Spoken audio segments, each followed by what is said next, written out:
céleste inspiré de messages vivifiants, nos chorales jouent un rôle important dans l'évangélisation. Nombreux sont convertis et se repentissent grâce à cette musique combien captivante, produite par la voix qui est le premier instrument musical. Chanter, c'est prier 2 fois, dit-on. Nous avons le ferme espoir que, avec nos chants de supplication et d'adoration, Dieu exauce nos prières. Avec nos chants de louange, nous élevons le nom de l'Éternel, Dieu Tout-Puissant. Bienvenue à toutes et à tous à votre émission Amoureux de la musique. Nous avons le plaisir de vous savoir nombreux devant vos petits écrans en train de suivre cette émission. Ce premier numéro de l'émission Au cœur de nos cœurs. Nous la présentons avec ma consoeur, maman Laurence Mbenzabamona. Et papa Fabien Mingu, pour ce numéro inaugural, chers fans, nous vous souhaitons la bienvenue et pour vous, nous recevons la chorale Bana Nkamba, à qui nous disons bonjour. Bonjour.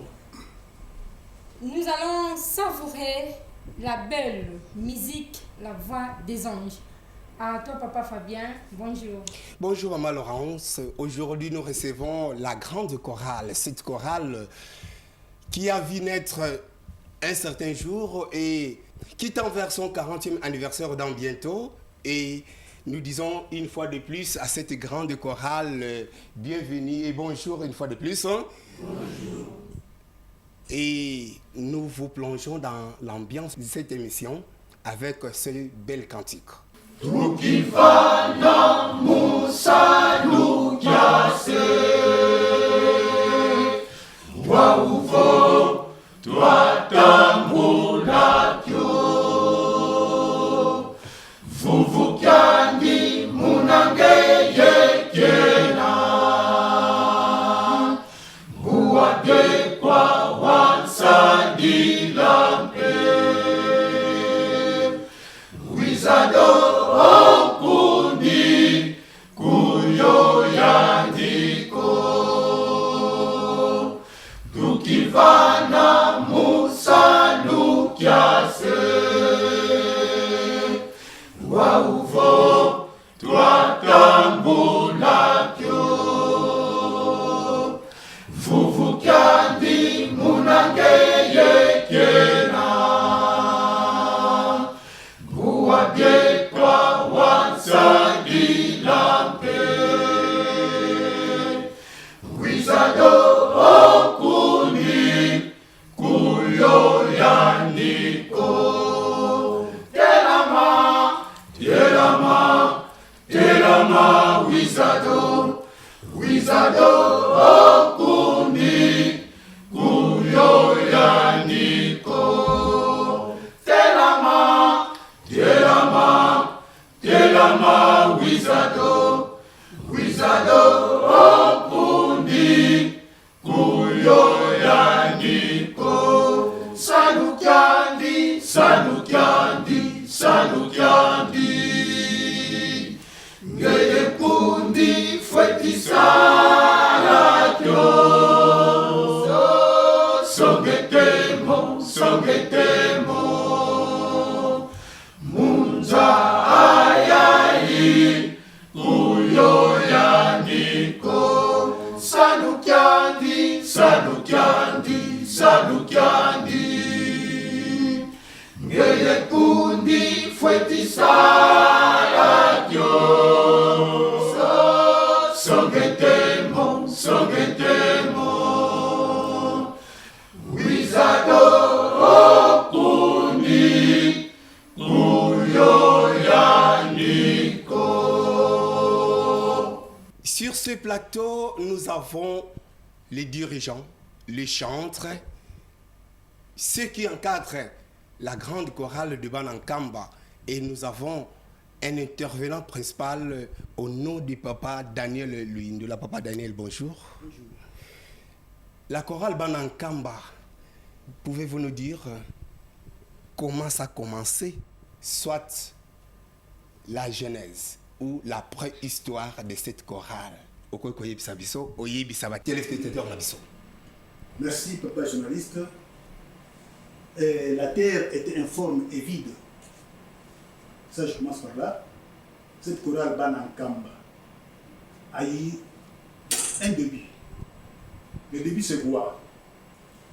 Bankolo, Tobaya Nabiso, Tobengi Baba est né. Bamonde, Tangaya Bosana Kinshasa pendant les vacances.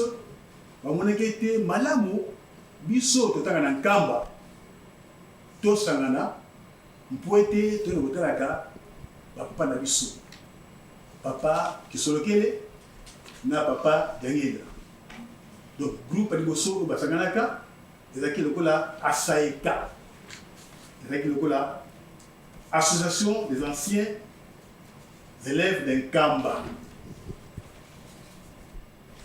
Simanango, d'abord au Sangana, Bakendaki Mokomusu, il y a papa Diangé Dakutima Joseph, il y a Zaki Yambo, il y a Bakonsi, le 4 Ngomba Nabiso, Tamba Yembaki, papa Diangé, a ce pelaki mingi, il dit ah, est-ce que les boys vous avez Yemba Awa Chassa?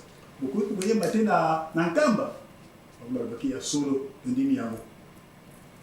Alors, si maintenant il y a Asaeka, avec le salama chorale, il diapason. Diapason, il y a Congo, il y a instrument de musique. On va dire Congo na kati ya chorale, diapason. Bakulu da biso bana koyemba na kati ya diapason. Si ma diapason, on a qui non to charger combo. Va changer combo le là écho du ciel. Écho du ciel. Bayem, on dit non, madame to bon la sous. Amoni était pas ça écho qui. Le écho qui maniste. Bayem abisso, bayem. Avec bayem à la centre chaque dimanche, ils allaient niveau. Mais si mamikolo balé équipé parce que ma promotion est allée. L'équipe a mon inquiété, madame Mundé, Bissou Peto Sangana. Donc il y avait deux groupes qui étaient nés na Katin Sanawala. Donc là, la Raïka. Raïka, no Matete, Ezaki, Ponako Sungana. Ce que nous avons dit, au Talana, fait ma solo, au Italie, Kamba. Vous avez dit, madame Sungana Kamba, vous voyez Maté. Mais ce qu'on est, kuna na cham le kimbanseke papa de Mayo Maya Manseni il y a des dirigeants il est passé saki ande kuna ye to bisubaleki ayiko sala ko balengi les enfants qui ont gagné. Les enfants qui ont gagné chorale yema kaspe munenda. Donc ekoki bazo yemba au la centre les enfants qui ont gagné kuna na kimbanseke. Bien sûr, il y avait une partie qui répétait à Bongolo et une autre partie à Kimbanseke. Mais, enfant qui en a. Alors, Mokolo Mosusu, il y a na Kimbanseke. Na famille, il y a l'oufwa, il y a na Kufaka. Kuna, enfant qui en a, il y a Bansembo, Nanta Kwanzambe. Pe soki muninga na bongo aza kobala to likambo mosusu lokola liwa mbala wana ezalaki likambo ya liwa bayemi nzembo alors moko na kati ya chorale ya ekoki papa bamvui di Théophile asepelaki mingi baleki oyo me parce koyemba mpenza koleka mpe biso atunaki papa dirigeant papa de mayo est ce que osepela te boya toyembaka elongo na bino na centre akina tuna baleki baleki balopike tundimi nde na ntango wana les enfants qui ont gagné balonge tiango bayeti na centre un certain dimanche bayokanaki ekoki na enfant qui ont gagné basanganaki bali kosala ba répétition pe maintenant comme la chorale mais chorale ekoki enfant qui a gagné. Mais au moment que biso malamu de tozo ngana esika to uta dans Kamba donc mais il faut aussi la voyage. De l'Utala, parrain à Bissot. Donc, papa d'Alungana, qui a Salomon, pour être yende, Mokonza Yelo Seleni, yende, avec la Bissot et Longo, madame Moutoukota. Ma candidature qui, Nabane, qui n'a pas pu tout, va combo maintenant, Oyo, donc il y a un mot. On se regarde, Bangaria et Koki. On se dit, les enfants qui ont gagné. Marqué la discussion, Souka, papa de Mayo, Maya Mansende, Oyo, Alusaki Koral, enfant qui ont gagné.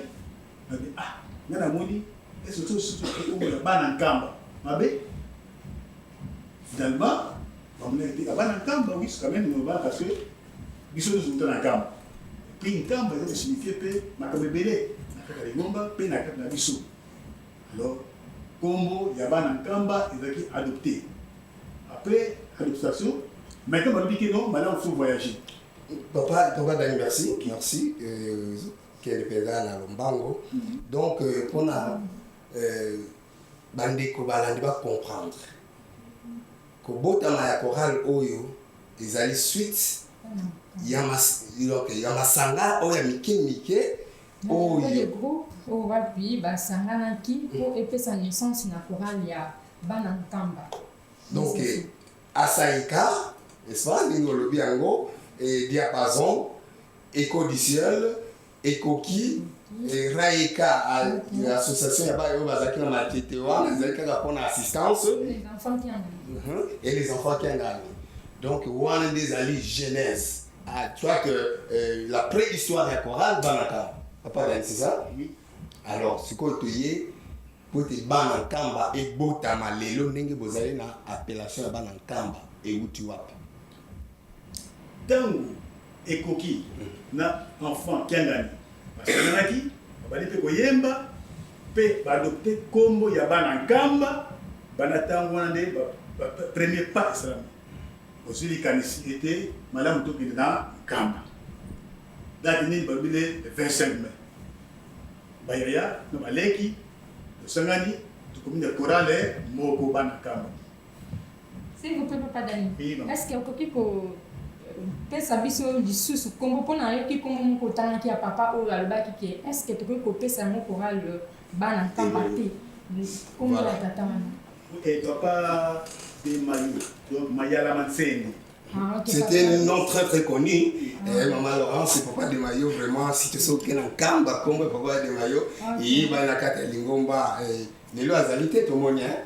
Mais parce que ça paye moins disposé. Merci beaucoup Papa Mindula pour la jeunesse et la chorale. Parce que aucun qui peut koyeba le lengeni chorale les ala qui organisé na sima ya ko sangana ya ba groupe wana nyonso. Donc administrativement chorale les bandaki ko tamba na lenge nini. Est-ce que vous avez encore en tête quelques noms? Il y a Oyo Batam Sayi Chorale. Oui, bien sûr. Le tout premier président à Chorale. Tozaki Matumona Mawelo Milan. Yende Azaki, premier président de Kora Banaka. Et puis vice-président est Malunda Mene Mounze de Crèze. Et le secrétariat, on est responsable d'Aki Munkonda Diazon la Rey. Donc, Papa Munkonda, l'ancien coordonnateur national. Oui, oui. Aujourd'hui, il siège dans le collège. D'ailleurs, on a un cabinet à chaise virtuelle. Dans les membres du cabinet à chaise virtuelle. Oui. Après, sur la chaise, c'est un Balefi. Oui. On a un dirigeant. Oui, le premier dirigeant. Le premier de l'équipe, Papa José Lubania, Lukulantima. Puis, Adjenaye, Omaya Ramansé. Ali. Papa Daniel, oui, on a autant de biseaux, la genèse, la préhistoire, création de la chorale, protozoa, dénomination de la bande Kamba. Depuis sa création en 1986, j'espère en 1986, les Kambouan et Salemaki, fusion avec Salemaki, en 1986, chorale et connaître combien de comités pour l'évolution. Les Oyo, il y a comité de l'Oyo, combien de comités déjà et géré le choral? Vraiment, ça fait 39 ans. Oui. 39 ans, choral connaît 3 comités. seulement. Voilà. Oui, parce que biso en tout cas de oui la gâté de son la répété ce qui m'ont demandé que de se payer à travailler et à cause de la biso 10 ans, 15 ans, 20 ans. c'est la maladie. Oui. Ah, tout le monde, tout le tout ou bien peut-être pas consentement il y a pas touriste. Mais non, tout le monde sans discussion alors. Voilà. Papa José Matomon, il est le premier président. Il a succédé à Nan. Avec Namene, musée de Crèze. Voilà. On a adjoint à Papa de Crèze. Merci beaucoup, Papa Dani. En termes de contribution, quel est votre épanouissement pour l'Église? L'épanouissement pour l'Église. D'abord, nous sommes des chrétiens, tous chrétiens qui humanistes. Bato mosusu pe bako koyela bango. Bako koyela bango, nakata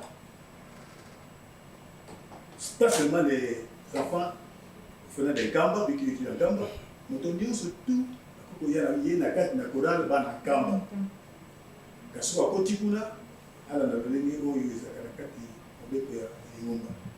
Ata ozaki buta mondimité, nani malongi na yo, ko mondimi comme membre kati ya koraba na Kamba. On a contribution au lobby. Biso na korale joli kolanda, joli sima parce que tout là c'est parce que moi parce que yem tali ko contribution de yoita. Attends wana, et qui papa d'angela continue Joseph. Papa. Elle n'a rien seulement et si on envoie la misa tout biso de qui dans et le mot. Biso korale koyo et c'est pas qu'on a fait tout ce que ça. Dans Tanzanie, on peut Yesu na kama ça c'est nous qui m'a. La première des choses. Et korale koyo pe ils ont formé pe na ba cadre. Nous avons des cadres. Un cadre de Ngomba, comme nous avons un pasteur, le révérend Titi, qui est avec nous. Oui, il est avec nous. C'est le révérend pasteur. Vraiment. Nous avons des diacres. Oui. Nous avons des diacres aussi. En l'occurrence, moi, je parle, puis le papa de la Civi, notre vice-président de la chorale. Papa Modero. Et nous avons le papa d'Ikawa. Oui. Et vous avez maman aussi. J'aime. Oui, maman. Alors, Bazali Badiabones, Badiabones Bazali. Catéchisme Bazali. Banquet Bazali. Donc, cette chorale, elle a miné la carte, surtout. Bandeko batali ndenge bozali komona décor zali planté tozali entouré na la grande chorale les Banankamba ndenge émission na biso zali intitulé au cœur de nos cœurs. Donc na kati ya motema tona mitema ya masanga na biso ma Laurence donc masanga baye bien parce que exclusivement biso tokolobelaka o Italie bakora tokosolaka na bakoral tozongi pa papa Daniel na kata ya Lingomba ba mouvement ba association nyonso papa Simon Kimbangu ngani apesa bango ba programme to pe ba date na bango pona komata omboka Nkamba choral Banankamba bakela na Nkamba na date nini pe c'était en quelle année première montée na bino et salemaka ndenge nini zaki autour selon maman Laurence. Voilà une autre sous-question. Et pour Nani. Voilà. Merci. Départ de Bissou Nkamba. Pour la première fois, c'est le 25 mai. Il n'y avait aucun mouvement qui montait en Nkamba à cette date. Juste une initiative, moi, il y a le 5 mai, pour tout le dans la papa Nabiso, pareil Nabiso, papa d'Alonga Nabiso. En quelle année? 1986. 1980. Donc, quand chorale est Salini, tu as besoin d'initiative pour que nous la papa d'Alonga. Le 5 mai, on part de Nkamba. Mais avant tout, parce que nous sommes toujours en cas de Ngomba. Nous avons été la papa d'Alonga Joseph. Côté hier, avec mon conseiller de Ngomba. Tout le monde, tout quelque chose. En 87, nous avons été Monibiso, papa doye poto zwa bateau et panayo toki na nkamba c'est une chose asepelaki mingi mais ntango atali biso amoni bato mosusu bandima ndefu est-ce que vous êtes des bangistes? Oui, pas mosusu des bangistes. Alors enfin tosona bino allez si vous ne devez pas avoir tout ce que vous avez beaucoup kwa mituna bino na bandefu aussitôt dit du côté de la Bayaka, Gillette, Tozongi, quand on a dit ah voilà maintenant, je suis content. Vous avez qui m'agisse. Donc, c'est-à-dire que tu sois dans un des fois, ceux qui veulent les saletés, il n'est pas qui m'agisse. Il n'est pas qui m'agisse, c'est un précepte. C'est un principe, les amis. Alors, d'attendre, on a la seconde, comme il martelé. D'attendre, on a un sous-dé qui met, papa d'un guide, il m'a dit, propre, tout ce qui est propre. Et puis, je peux vous remarquer, en fait, dans le galaxie, le tuto qui est gamba, le galaxie, il y a un t-shirt dans le sou. On a des gens mais effichi à papa d'Alunga. Papa d'Alunga dans le bien. Ah, comment? On a essayé de vous dire, la réponse était. Alors, ça va, je suis content, le plus propre.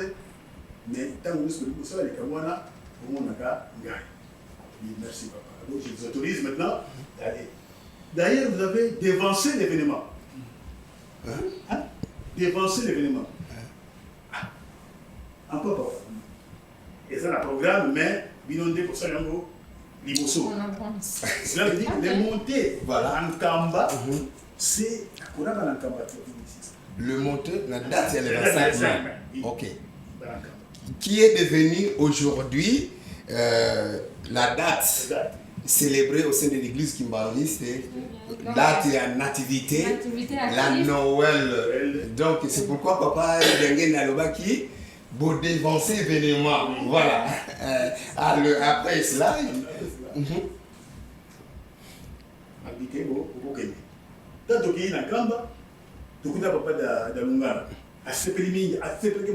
C'est la première fois que nous avons Sigaki Makasi. Nous avons donc, c'est parce que papa de maillot, sur scène, sur la scène, puis avec ça, ma camonaïana. En tout cas, il faut que papa de Lungana a Sigaki à haute voix. Cependant, le papa de Lungana, Isaki vraiment. Rarement, il a tellement sourire, mais le jour où on a assez de Aseki. S'il vous plaît, référent, est-ce que pendant cette époque-là, il y a un mouvement déjà commentateur, donc c'était pour toute la première fois? Il y a un saut. Ok. Il n'y avait pas de voix qui Ok. Alors, dans le coup du papa de la Lungana, l'expert uniforme, on dit le Guinaï. Ah! Mais est-ce que le tricot, il y a beaucoup là? Papa, il est bien, voilà. Papa, donc papa, est-ce que papa, il y a mon yango? Il y a oui, mon yango. Albagini. Andimike, tu y ah! Donc, le respect de la hiérarchie. Oui, maintenant, auto sabopose. Voilà. Tout ce qui est beau, avant de bimatoke, la cola de bomba. Ok. À tout révision. À remarque, je suis salipé, mais à tout révision. Mais, na quête na bango bon pour les lagi. Que tout sur les lagi. Voilà. Tout ce que nous pas. Voilà, ils ont parce que papa de Lungana a toute fois que c'est pelaki non bana oyoba kanisi ngamba la moko bate fiji na ngani namba baye nango kasi akanisi ete nangunga wana azalaki en tête numéro 1 à l'église azalaki bongo papa dernier na kontima. Raison pour laquelle a posé une question est-ce que boleki et pas ya papa leki. Donc ça interpellation na bisope na tina toto ba koto sa hiérarchie na kati ya lingomba to pe bipai bisombi to zwami. Kasi papa Daniel, c'est bien dit. Bon, ça n'a pas souvenir sous oh, ça on a monté au garder pour la chorale. Souvenir les alliés, dans le sens que Nenabaki, Banankam, Natamo Nosaki, Koyemba na Renapet, aujourd'hui la RTNC, aux EDRT, la voix des Zaïre.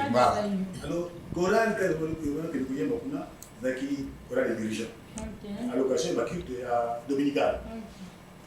Alors, mais biso dans Kamba, ceux qui cooptent, tant qu'on a déjà arrêté, biso qui ne peut qu'oyem. Tant qu'on a papa Outawa, préférant Outawa, c'est lui qui initiait le chant de culte de l'église. La radio et télévision.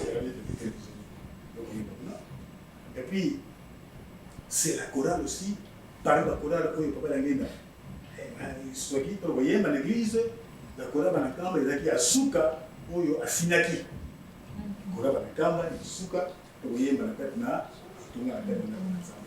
Donc, na règne ya papa Dangenda de son vivant, chorale a autorisé qui, donc dernière chorale a autorisé qui était et yemba kana liturgie de l'église et zali chorale ya Banankamba. Ok, tozali ko évoluer bandeko batali tozali ko solana bandeko la biso ya chorale Banankamba. Vraiment, doyen, tout le monde, 4, les anciens, la majorité, les anciens de l'œuvre, il y a l'école à Kamba, qu'on a dit que nous avons Kamba, nous avons l'école à Kilo, Mingi, Oyo, Bilong, nous avons Awa, Batangi Kuna, Oyo, œuvre de Tata Simon Kimbango Amemi, ils allaient que Sangisa Nyonso, pour la Kosunga Mutu. Na époque 1960 ba bengani ba na bakimbangi c'est na école papa Daniel a créé ba école et même en Kamba ba école et Salema qui pe ba la batanga qui lelo ba comme ba 4 au sein de l'église ba comme ba 4 na misala à l'état la fonction publique pe misala ndenge na ndingi papa Daniel bon et même ba tata oyo bazali na biso longo ba maman bazali na biso longo tozali comme on a papa Martin azali na biso le grand maestro.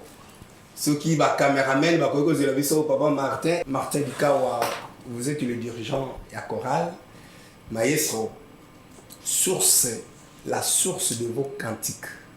Banzembo oboyemba la chorale,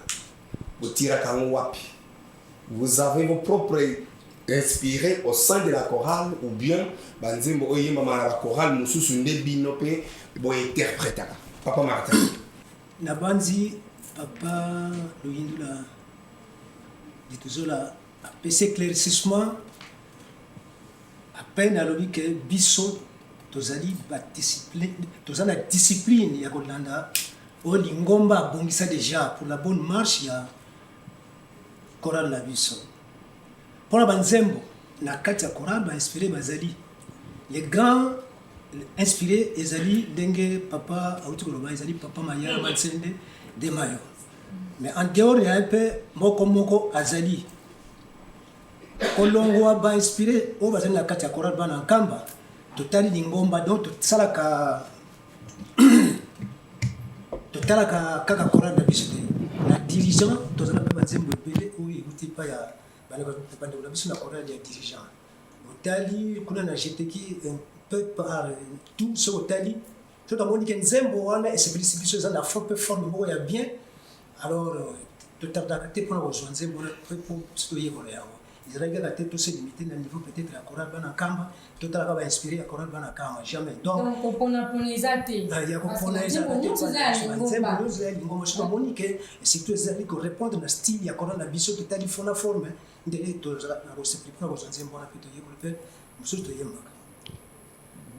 Papa Daniel, quelques inspirés, il y a Chorale. Nani a compris que le biso si bazouan banzembo pe ba continuer à banzembo la chorale 2 ou 3 papa Ikawalobi papa de Mayo de banzembo délai et mon papa de Kawana de banzembo de Imbaka mais pe na banzembo au Zoma on a la paix je crois que nous avons aussi une question pour te elongo na tatanta. Merci beaucoup, Papa Dani.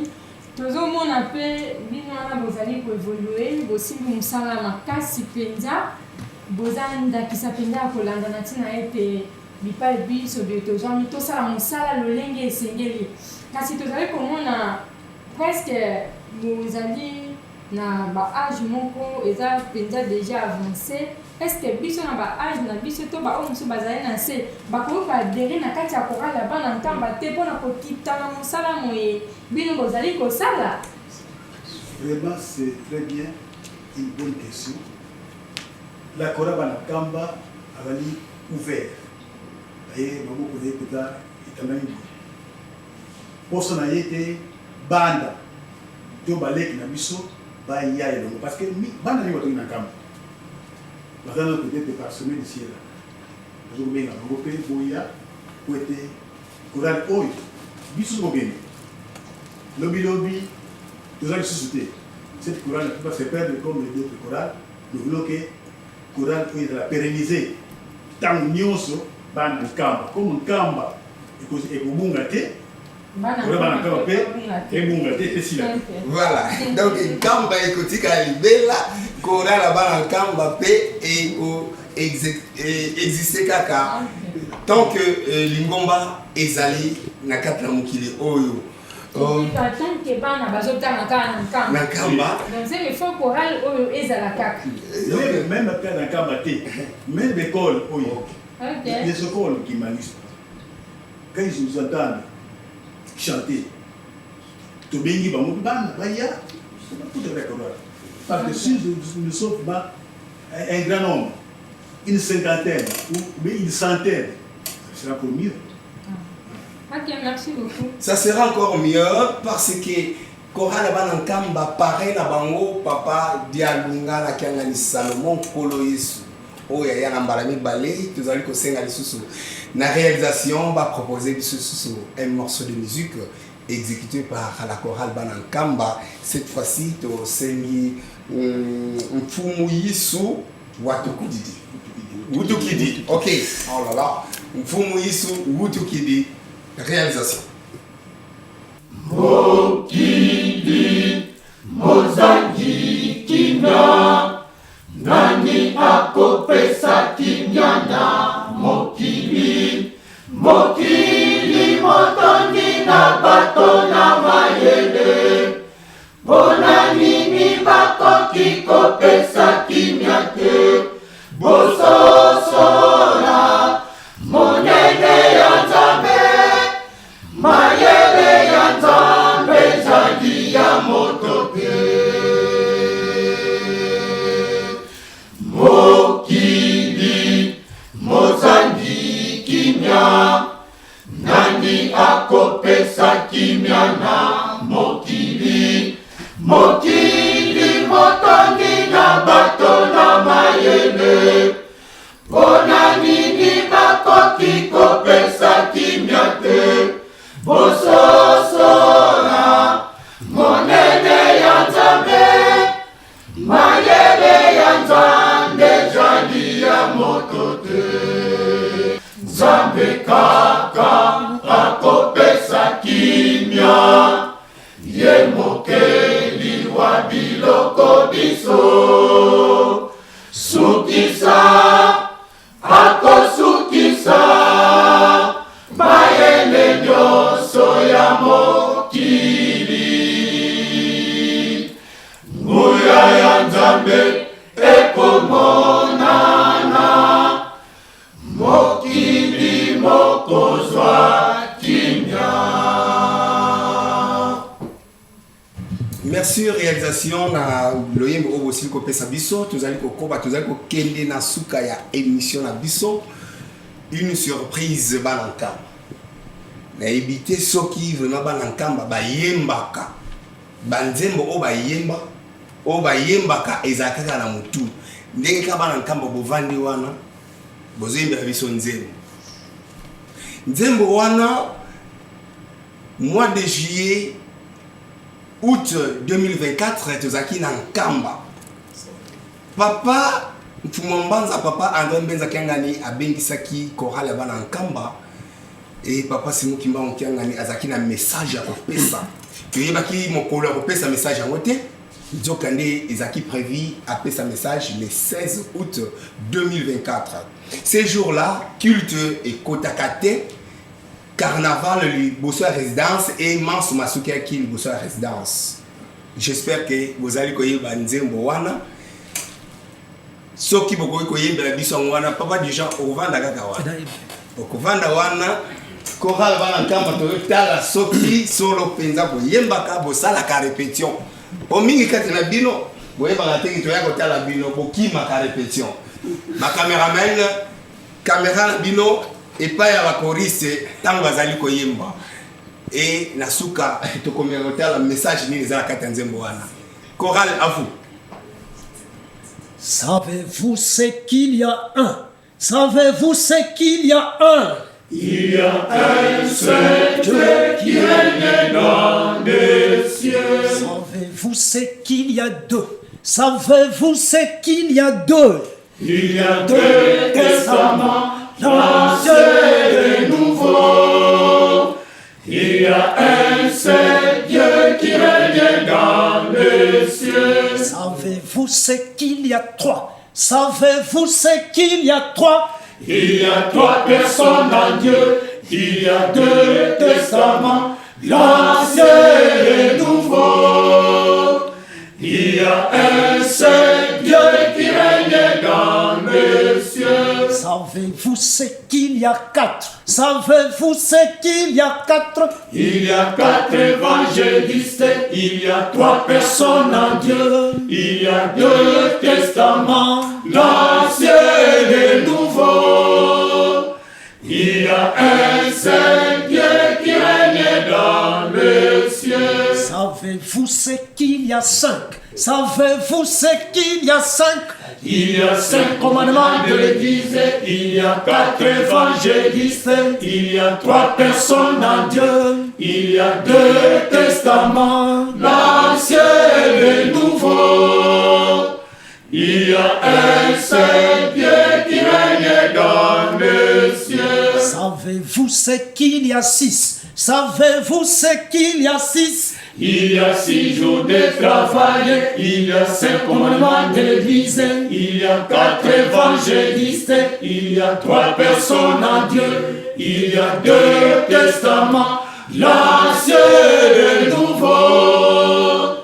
Il y a un seul Dieu qui règne dans les cieux. Savez-vous ce qu'il y a sept? Savez-vous ce qu'il y a sept? Il y a 7 sacrements, il y a 6 jours de travail, il y a 5 commandements de l'Église, il y a 4 évangélistes, il y a 3 personnes en Dieu, il y a 2 testaments, l'Ancien et le Nouveau. Il y a un seul Dieu qui règne dans les cieux. Savez-vous ce qu'il y a huit? Savez-vous ce qu'il y a huit? Il y a 8 béatitudes, il y a 7 sacrements, il y a 6 jours de travail, il y a 5 commandements de l'Église, il y a 4 évangélistes, il y a 3 personnes en Dieu, il y a 2 testaments, l'Ancien et le Nouveau. Il y a un seul Dieu qui règne dans les cieux. Savez-vous ce qu'il y a neuf? Savez-vous ce qu'il y a neuf? Il y a 9 cœurs d'anges, il y a 8 béatitudes, il y a 7 sacrements, il y a 6 jours de travail, il y a 5 commandements de l'Église, il y a 4 évangélistes, il y a 3 personnes en Dieu, il y a 2 testaments, l'Ancien et le Nouveau. Il y a un seul Dieu qui règne dans les cieux. Savez-vous ce qu'il y a 10? Savez-vous ce qu'il y a 10? Il y a 10 commandements de Dieu, il y a 9 cœurs d'anges, il y a 8 béatitudes, il y a 7 sacrements, il y a 6 jours de travail, il y a 5 commandements de l'Église, il y a 4 évangélistes, il y a 3 personnes en Dieu, il y a 2 testaments, l'Ancien et le Nouveau. Il y a un seul Dieu qui règne dans les cieux. La bonne mélodie, il y a solo eyokani mpenza mpona biso bato tolingaka banzembo nde tokose retrouver kasi tomona ete bamosusu bazobeta minoko donc c'est-à-dire barépétition kokima nde kokimi eloko pamba kasi tokosadresse na révérend Titi. Papa, est-ce que okoki kotalisa biso mpenza lolenge kani maima lobami na kati ya njembo na biso de tokota mpenza en profondeur ezali kolakisa nini? Donc le message clé tokoki kosimba parce que mokolo wana le 16 août boyembaki bato abeteki maboko penza bakomprenaki te pourquoi l'appel de papa Fumambanza na bana na bana nkamba. Na kombo tata mwana pe tata Molimo Santo, merci na question. Vraiment na nzembo oyo ezali kolakisa ete nzambe azali kaka moko. Nzambe azali kaka moko, azali kosala na bato misato, tata mwana Molimo Santo. Yango nde mokle oyo ezali na kati ya nzembo. Mususu wana ezali ba prédication matei mususu, me oyo tokoki kosimba ezali ke nzambe azali moko, nzambe azali kosala na bato misato, tata mwana Molimo Santo. Merci na komba tata mwana pe tata Molimo Santo. Voilà, merci beaucoup révérend, et tozo ko espérer que batno so ba biso ba comprendre les fonds ya nzembo na biso oyo toti koloka mélodie kitoko et pas wapi la chorale bana nkamba basili kopesa biso nde mwa mutuna moke papa Diacre donc ezozo ngena kaka révérend nazo comprendre papa Diacre Luyindula ba perspective na bino ya avenir ezali nini? Biso tolingi devenir une entreprise la chorale bana nkamba. OK. Une entreprise où il y a une unité de production. Pour kosunga d'abord la chorale, puis kosunga pe ingomba. Mposa na bisile ya Rwanda. Surtout comme na niveau wana parce que chorale na bana kelasi. Le bana baza pe musala penate, ou basaka baza pe na mingi te. Mais ceux qui sont dans la likamo moko et le komoko ils ont kosunga. Chorale, ça veut dire l'ensemble du suni wana pe kosunga pe ingomba. Yango pe oyo. Et puis j'ajoute aussi, il y a 39 ans, la chorale Banankamba n'a pas de côté et qui était église. Que Banankamba, Basali Ngoma Mokoboyo, Banankamba Keboye, Bunda Keboye, Boye. Nous sommes restés fidèles au chef spirituel. Et très disciplinés. Disciplinés envers l'église. En tout cas, il y a 39 ans, l'église, les autres peuvent en témoigner. Voilà, les autres peuvent en témoigner. Pambate business ba témoin to monaka. Chorale bana kamba soki ba vandi na isika na bango, ba vandi ceux bazoliye bazali ko pesa elengi. Tala elengi ya émission au cœur de au cœur de nos cœurs. Bino ba yembi, bino ba responsable ya ba chorale, les présidents, les dirigeants, tala isika ko s'exprimer. Pote bato ba yeba histoire à chorale na bino, batwaye ba organisation à chorale na bino, évolution à chorale na bino ba ma Laurent Sogo Baksanini.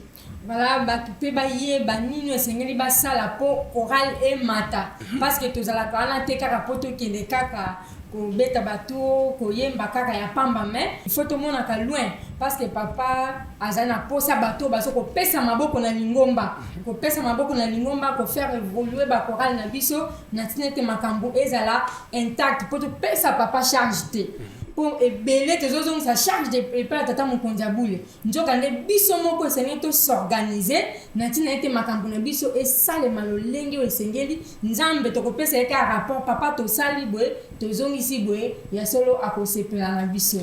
Vraiment, et tout solo na papa Daniel, tout ça na papa Modero Biasi Vimatondo. Muta toko ko lekate ça que oloba papa Modero chorale vous allez kotambusa et liloba nini okoki ko bakisa batu soki balingi baya kokota na chorale, lieu de répétition, les jours de répétition bakoki contacter bino ndenge nini. Merci papa journaliste pour la question na yo. Excusez, tu me rappelais que vous allez la charge de la carte chorale, hein? Vous allez. Effectivement, le vice-président, en tout cas, Bolindi, c'est vraiment. Le vice-président et la chorale Banankamba, parce que le président est indisposé, donc presque n'a même pas charge. Mais souhait n'a pas de chorale et Yamunene. Les Cambo, à tout moment, tant que tu es senga. Il est mon copé à Ipsagabisoke, si tu as talent, donc, souhait n'a pas chorale et Yamunene, il n'est pas dit que Kakamon en Kamba, il faut que, puisque au Tali Bisonio Tozalia, et Zaka Kaban en Kambate, Bamususupe, Bazarakina, Bagroupe Musus. Donc, Sengi, Banankampe Baza et Belé. En tout cas, Bazaming. Donc, Sengi par assistance na Bango, Bayokota, de sorte que chorale et Yamunene. Bayokota pote chorale et Yamunene, to komi na suka ya émission na biso, to sololi to lebeli nyonso. Elengi ya émission oyo boko s'habituer na yango kolanda tango nyonso au cœur de nos cœurs to le la profondeur ya ba chorale la biso tozali ko zongela ba dirigeant ya ba chorale le président de chorale toyoka comment boyembaka ba mélodie na bino et toyoka comment travail na bino ezali histoire de chorale na bino awa tozali ko saluer ba dirigeant les présidents généraux ya ba chorale nyonso tomoni na chorale maman Laurence ezali langa nzembo nani azali mokambia mokambia chorale na bino direction générale numéro 1 moi éviter que ça maman non ngala éviter awa veto tozali komona papa Mboyo azali na biso kuna azali ko assister na kuna na réalisation azali grand maestro papa Mboyo tozali komona bana ya chorale de dirigeants Bazalia, oui, bana ya GTK. Maman Mikala, maman directrice générale, voilà. Tozali na GTK. Tozali comme on a papa Alain Duzi na sima caméra kuna GTK kambami na papa 50 de Mutiche. Yeni mtazali ko kamba GTK et tozali comme on a sous présence ya papa Asundi le maestro. Donc awa maestro azali awa. Tomoni li susu Koriki et le président général, tu as la présence à moi, la Koreki, Maman Divine, Maman Divine, moi c'est à Pembe, et Azali Kuna, la réalisation parmi les réalisateurs, assistance, et Koreki, et Tamsami, la papa, Alexis, une fois, un cas, tout. Et tous les présidents généraux, Kambi à niveau national, provincial, Nyoso. Dans la commune, tu as senga été pour contacter biso. Numéro oyo komami na se wana so bobengi biso ko zwa biso pour te sur la makambo tel ba chorale na biso ko talisa monene ya papa Simon Kimbango. Maman Laurence to komi na suka bana nkamba kasi pona ko talisa couleur ambiance ya oyo renyaka na kata émission na biso to ko senga animation ya suka mais pour te ça la des annonces. Maman Laurence, okoki koyebisa bandeko batali banani oyo ba assister biso pote émission oyo ekokako lekana lolenge sengeli. Matondo mingi papa Fabien Lumingu tozali kosilisa émission na biso lolenge to bandaki yango na esengo to bosa na tete na elobelezalaki bongo papa Fabien Lumingu elongo na maman Laurence Mbenza. Réalisation, tozali na papa Asundi Tuzizila, maman Divine Zaliwana, papa Salomo Bofola fraîcheur tobengaka ye, tozali na papa Mboyo tokaki azali les grands maestros kasi azali pe kati na biso Mboyo lipasa faut que silisaka voilà papa Mboyo lipasa to silisi na suka tozali na papa exaucé Wabeladio dans l'inventaire de l'écriture Mandombe donc au monae wanando inaye azali en vie et toko bossa na papa Alain Duzité 4K voilà ye azali volontaire donc azalaka toujours wana papa Alain Duzi to sepeli mingi natina mosala moyemo sili ko salama o mokolo malelo pona bino bay bazé bozali pardon kolanda biso itani na mbala ya sima Simon Kimbango ngina sanisina ekeze Simon Kimbango kangani mwana wa vele Kamba nani beti kembera. Nani beti kembera. Nani ku Afrika nani beti kembera. Nani beti kembera. Tata Simbo Kimbangungi na sanisi na enkembo. Simbo Kimbangu Kyangani. Mwanda wa vele na yangi tunakembera. Yenza ya onto ifete sanisi na tata Kimbangu. Simbo Kimbangu Kyangani. Mwanda wa vele na yangi tunakembera. Kaburutu Kaburutu bana kamba. Kaburutu Madilu fienfe de widi voriba yazengolo kwa mfumwanti. Keni mazengolo kwa mfumwanti. Twenda kukamba tunabaka zambu. Madilu fienfe de widi voriba yazengolo kwa nanyendo. Keni mazengolo kwa nanyendo. Twenda kukamba tunabaka zambu. Twenda kukamba tunabaka zambu. Papa Simbo. Twenda kukamba tunabaka zambu. Papa Simbo. Kaburutu